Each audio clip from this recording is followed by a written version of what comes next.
Ladies and gentlemen, welcome back to another episode of the Corner Office. It feels almost annual at this point that we have an emergency podcast episode when something goes wrong. But this is the first time that we're having one, and the new pope was elected on the same day. Hell so, yeah. so maybe that will give us some good omens going forward for the Boston Celtics. But if I'm being honest with you, most of these emergency podcast episodes we've done, aside from maybe the one after they lost to the Heat in Game 7, which was 2 years ago, I think. This is the one that I've been the most concerned about, if I'm being 100% honest. For those of you who... I think you have your dates wrong. We emergency podcasted our initial reactions after the Derek White tip-in winner in Game 6 of that series 2 years ago. It's a good point. And I would agree. Last season, we didn't have to emergency pod at all because we lost 2 games the entire stretch, right? Mm-hmm.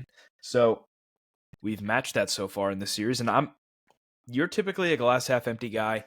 I'm typically a glass half full guy. Yep. Right now, as a general statement, both of our glasses are pretty empty. Yeah. I mean, obviously the blanket statement for those of you who have not watched the first 2 games of the Eastern Conference semis between the New York Knicks and the Boston Celtics is the Celtics have been up by 20 points or more in both of these games and somehow let both of those leads slip away, losing both of the starting 2 games at home. A place that has kind of been a fortress for them all season long. They have been really good at home, defending home court advantage.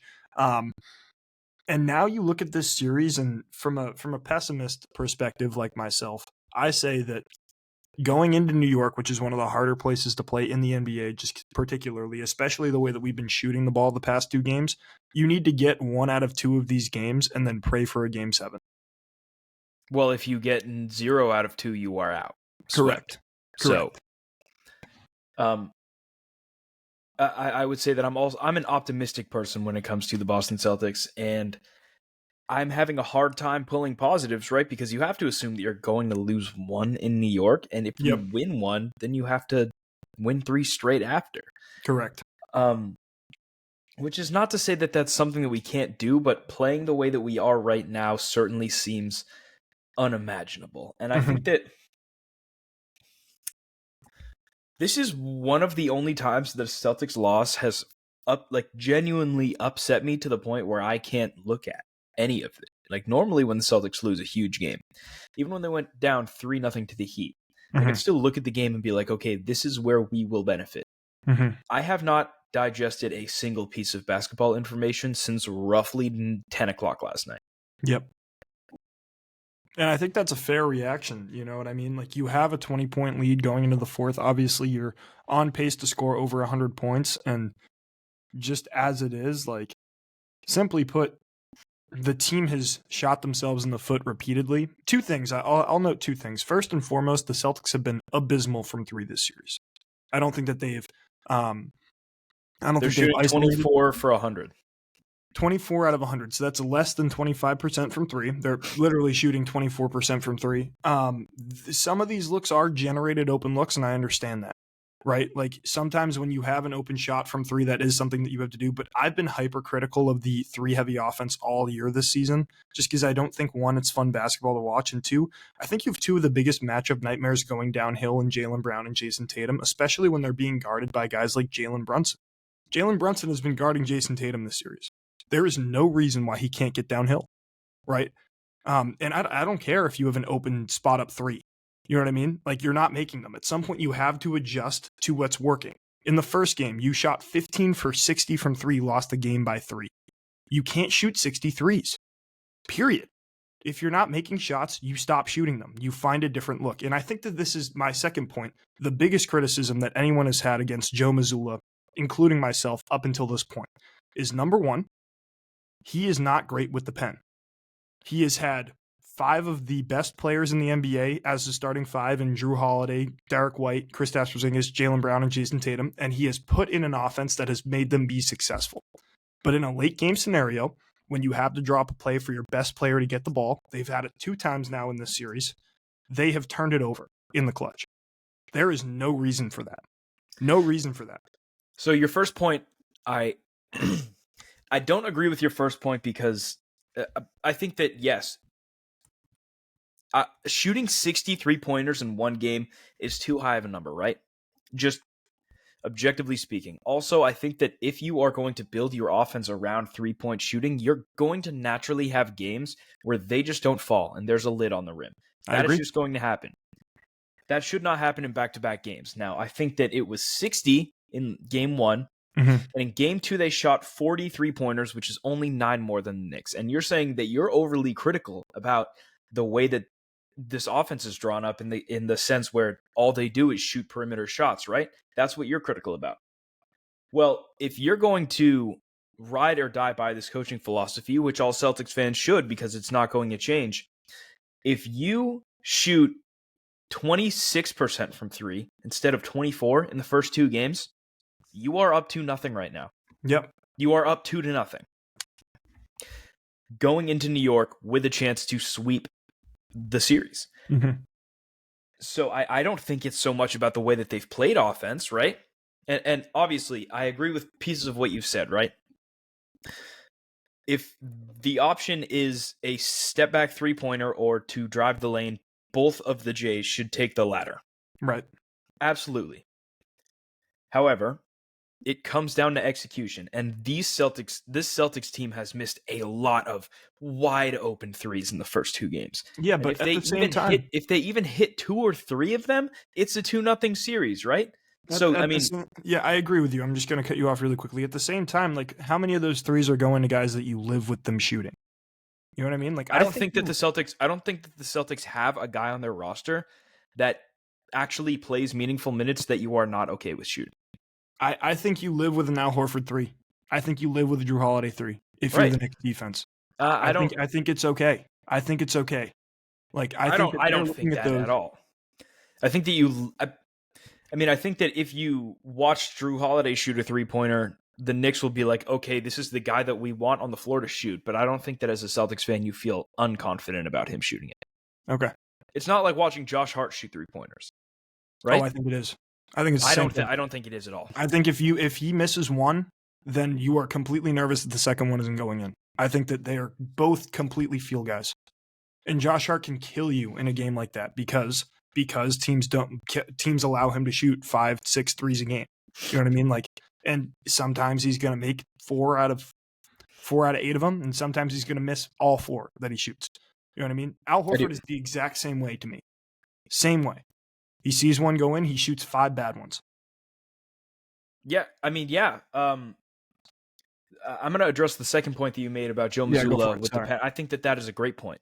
I think that when you coach a team that is so high caliber like this one, your job as a coach does not matter until end of game scenarios in the playoffs. Agreed. These guys are going to be on autopilot all season, and the time that matters is when you draw up plays at the end of the game.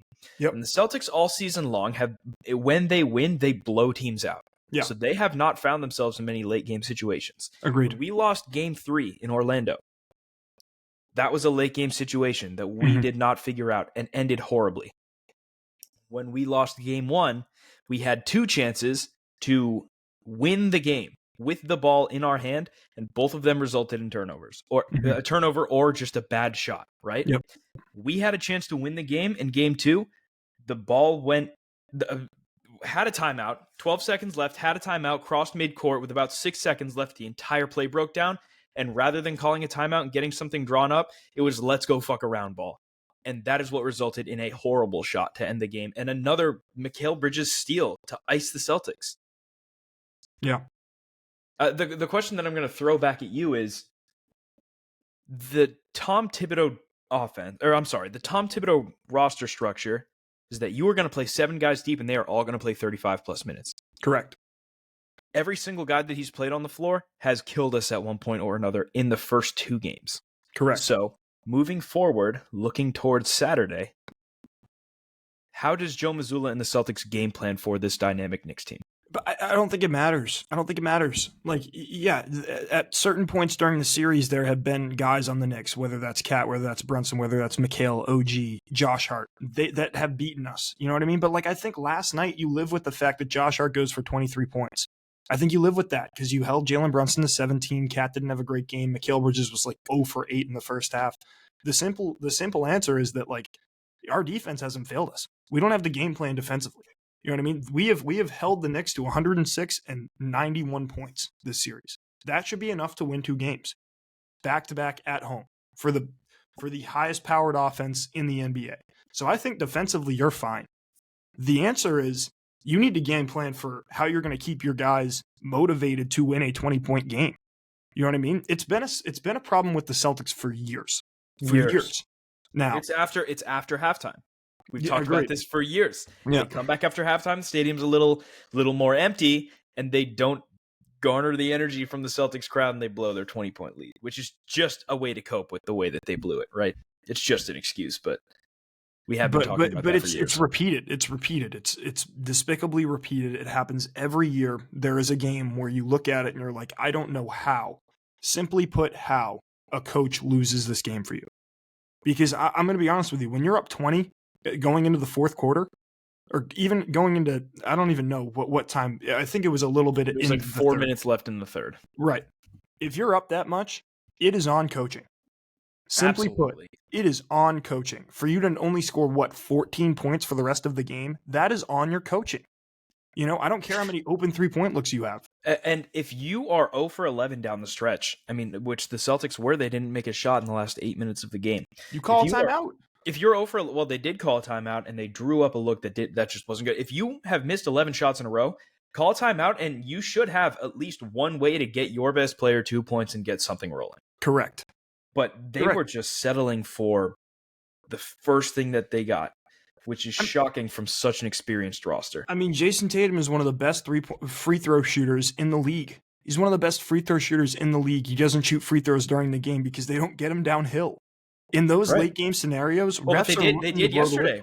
They did yesterday. They got him downhill. Celtics took the lead with 32 seconds left, right? Yeah, and then they tried to do it again. He got doubled and he turned it over. That was the last play. It was. You did not call a timeout and get something set. You let them play. Yep. That can't happen. Yeah, but at that point in that scenario, I think you want the rock in Jason Tatum's hands. He's the one guy who's going to have a favorable whistle, regardless of what he does, right? Yes. He's being guarded by someone that probably can't guard him as well as you would like. I think Josh Hart took some assignment of him and Mikal the other times, but I'm telling you, there are times where he gets switched on to Brunson and we're settling. I don't understand that. Simply put, I mean, I don't think it's really about what they drew up. I think you're right. You give the ball to Jason Tatum, he's going to have a favorable whistle. It's not about that. It's about getting him in a position where he can get downhill. Yeah. And get towards the rack, which they did not put themselves in yesterday. All you have to do is call a timeout. You drew up a perfect play with 35 seconds left. You couldn't call a timeout and drop something to generate an open look. And to me, though, that has nothing to do with the Knicks. You know what I mean? I think that you are totally okay. You are totally fine with your matchups across the board. No one in the Knicks has really killed you this series. Let's be clear. You know what I mean? Both of these games were one possession games, and they were both games that you should have won if you executed offensively. Both games where you let your foot off the gas at some point during the game, and the Knicks snuck back in and won. And I'm going to be honest with you right now. I'm super nervous because going down 0-2 at home is a really bad look for this team. Yeah, no, I agree. And I'm also a pessimist. I know, but I'm also more nervous just as a fan because if the Celtics were to lose this series, it would be one of the most disappointing seasons that I could remember, which is incredible. Absolutely. I completely agree with what you just said. And as the resident optimist, I still think there's a way that we win this series. I agree, but I think it has to do with 7 games. But yes, right? But you have played 2 of your worst games all season. Correct. You have blown 2 20-point leads, and both games were a 1-possession game down the stretch. So, I mean, if we're going to sit here and we're going to cope with the loss and how upset we are, and we're going to try and spin zone it into something positive, even at your worst, it's still close with this team. If we play our best, it could be a 30-point blowout. Yeah. In the Garden. And I don't think the Celtics are scared to go into the Garden at all. I don't think so either. Dominated the Garden in recent history. I think you need a game where you just put the pedal to the metal and absolutely blow them out of the water. Absolutely you do. And it probably has to be Saturday. Correct. So here's the question I ask. Mm-hmm. How does this series change momentum-wise if the Celtics get to in New York? Oh, I think it's a completely different series coming back to Boston. I think it still goes 7 games, to be honest with you. I think that if you get 2 in New York, then they win at home and they lose game 6 and then they win game 7. That would be my synopsis. I think at this point this series goes 7 games. That is the best case scenario for the Celtics. I don't see them rattling off 4 in a row. And that's not even like the worst part about this for me is that like I'm thinking, in terms of who we're going to see in the Eastern Conference Finals, and now I'm like, now everyone's shaky about it. Like you can't even think about the other series as a Celtics fan. You can't even think about Cavs. It doesn't matter. You can't think about it. Does it like it? You are here now, right? Like you are down 2-0. How do you respond? Can you respond? Yeah. Let's go to the other. Look, no, hold on. One last point before we get into anything else. I don't think this to me is the first time that this Celtics team, like this core of guys, has ever been faced with this type of deficit, aside from the Heat series in 2022 or 2023. But they did respond in the Heat series. Agreed. They won 3 in a row. Yeah. So I mean, we'll see. Let's talk about the other side of the Eastern Conference right now. Okay.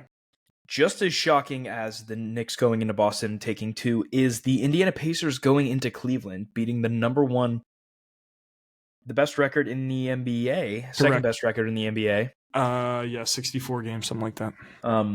And taking 2 in Cleveland. Mm-hmm. How does this series change going back to Indiana? I think it all completely depends on health. This Cavs team is just simply put, they're not healthy. They don't have their starting 5 on the floor. That starting 5 has been dominant for the entire season here. Here's another big question I have for the Cavs, though, is that the guy at the helm is obviously Donovan Mitchell. That's your best player. He's never made it out of the second round. Whether that's because of health or anything else, he was the first seed with the Jazz. They didn't make it out of the second round. Again, he's back with the Cavs, the first seed, down 2-0 to Indiana. I think Indiana feels very comfortable in this series. I think they feel really good going back to Indiana. And I also think that this is a statement series from Tyrese Halliburton, who has been getting a lot of hate in the media these past few days. Either that's just because, people voted him the most overrated player in the league and stuff like that, which I don't necessarily agree with. I don't think that's true. But he has had a very loud series. He had a very loud last series, and he had a very loud playoffs last year. Certainly. This Indiana Pacers team is like kind of built for from success. I don't know if like people realize that. Like it's kind of the exact same roster that made the Eastern Conference Finals last year. And despite getting swept in that series, A, they were battling injuries then, and B, they were playing the Celtics, and they played the Celtics hard. Like they should have won 1 or 2 of those games. Like they were right there. Certainly. So my question is just like, can the Cavs stay healthy? Because again, this is a similar situation to what happened to the Knicks last year with Indiana, where they just didn't play the team at full strength and they just kind of ran through them. Mm-hmm. So I think that's a big question to address going back to Indiana. If they get 7. 1 in Indiana, I think the series will probably end in 6 games. Yeah. And even at that point, if Indiana wins game 3, it could be 4, right? I mean, that Cavs team would be defeated if it was 3-0. Yeah. So, yeah. This is kind of a hard series to diagnose what's going on because, I mean, truthfully, with the Celtics series, you can look at it and say, oh, they're blowing leads. With this series, you can't really point to one thing.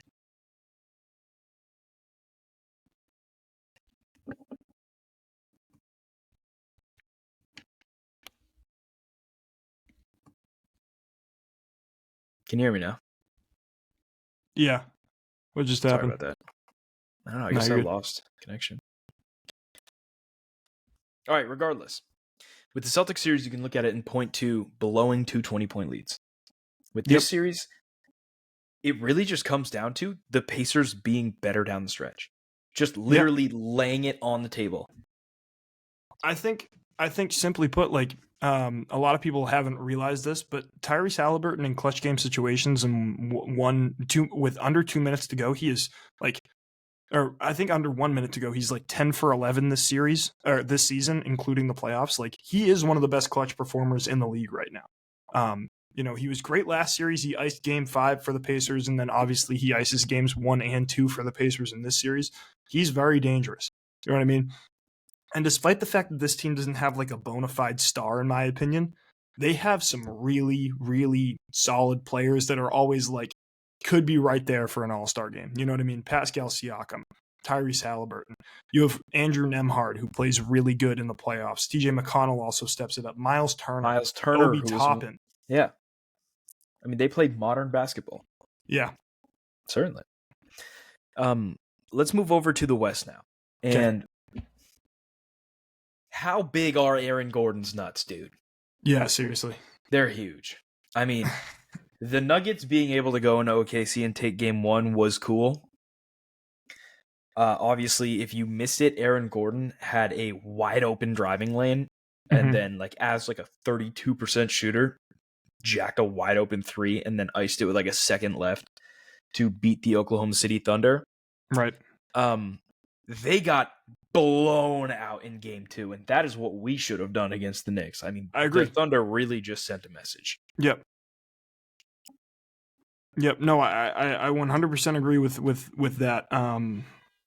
Look, I think that's what people were expecting the Thunder to do in game 1, and I think that this will be not a super long series. If I'm being 100% honest with you, I have faith that OKC will be able to pull it off here. But yes, the thrashing that the Thunder gave the Nuggets the other day is exactly what the Celtics needed to do against the Knicks, in my opinion. I mean, besides that, there really isn't that much to talk about in the series. Game 1 was awesome. Game 2 was certainly not. Yep. And you have to imagine that OKC takes at least 1 in Denver, right? So that would be my thought. Possibly both. It's not an easy place to go play, but they could go in there and take both possibly. So the Western Conference series are both pretty mundane. I mean, if you talk about Warriors-Wolves, even that is like, who cares? Both teams are going to lose in the next round anyways, right? Yeah, I don't think either of these teams beat the Nuggets or the Thunder. I think the Warriors are interesting. I mean, I actually like both of these teams a lot, just because like I like Anthony Edwards, and I think that the Warriors are interesting. And I think that this is a series that will be like, it might go 6 or 7 games, but I feel like every single game is going to be won by double figures. You know what I mean? It doesn't feel like a game where it's going to like really come down to the wire. I feel like it's going to be one where it's like, oh, the Warriors won by 10. Oh, the Wolves won by 10 today. Oh, the Warriors won by, like, you know what I mean? Yeah. So we've seen that before, but I don't necessarily think it's super interesting to watch. I just think the series to watch right now are both of the Eastern Conference ones, because I'm going to be honest with you. If the Cavs or the Celtics don't come out of the East, the West wins the championship. Yeah, certainly. Oh, certainly. So I would say also, because if it's not the Celtics or the Cavs and it's the Pacers or the Knicks, both of these teams are not built to go on long playoff runs. They just aren't. Like, a Tom Thibodeau team would be walking into the stadium on crutches. You'd be playing Paralympic basketball. You can't do that. Yeah. Thunder will roll you. Yeah, and I do think I think right now the Thunder are the favorite, and they should be. You know what I mean? They're the only team that has proven their worth thus far down the stretch. So absolutely. And I think that the way that we have been watching both the Celtics and this Cavs team, I mean, you get a feeling when a team is legitimately championship contenders. Correct. I have not gotten that feeling from either of these teams so far in this playoffs. Yep. And it continues into this series. So, I mean, I guess we'll wait and see. But really, that's kind of all we have to talk about. We will be back later this week with probably an in-person episode, actually. Yeah. Yeah, now probably. That I'm thinking about it, probably an in-person episode. We could do that. Live game reactions. I don't know if you guys want that, but we could definitely live stream. Get like a live game reaction. That'd be cool. I'd be with that. But until next time, as always, thank you for listening. This has been The Corner Office, and I'm Jack Burton. And I'm Alex Penders. Go on a 3.